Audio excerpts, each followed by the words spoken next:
500 രൂപയാ, അങ്ങനെയാണല്ലോ പൊതുവെ കസ്റ്റമർ പറയുക. 500 രൂപയാ പറഞ്ഞു. 500 രൂപയാണ് സാർ, 500 രൂപ.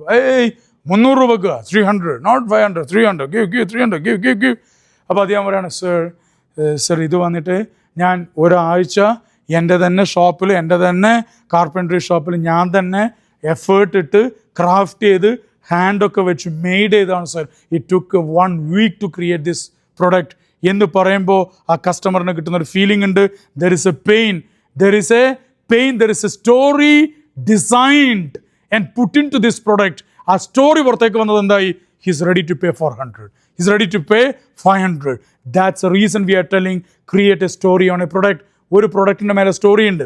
ഒരു പാക്കേജ് ആണെങ്കിൽ അതിൻ്റെ മേലെയുണ്ട്, സർവീസ് ഡെസ്റ്റിനേഷൻ ആണെങ്കിൽ എന്തുണ്ട്, അവിടെ ഒരു പെയിൻ ഉണ്ട്, ഒരു സ്റ്റോറി ഉണ്ട്. ഒരു പ്രൊഡക്റ്റ് ഉണ്ടാക്കാൻ എന്താണ്, ഒരു പെയിൻ ഉണ്ട് അല്ലെങ്കിൽ ഒരു സ്റ്റോറി ഉണ്ട്. അത് നമ്മുടെ സംസാരത്തിലൂടെ കൊണ്ടുവരണമെങ്കിൽ മാത്രമേ സെയിൽ നമുക്ക് പ്രോപ്പറായിട്ട് ക്ലോസ് ചെയ്യാൻ വേണ്ടി പറ്റുള്ളൂ. ക്ലിയർ?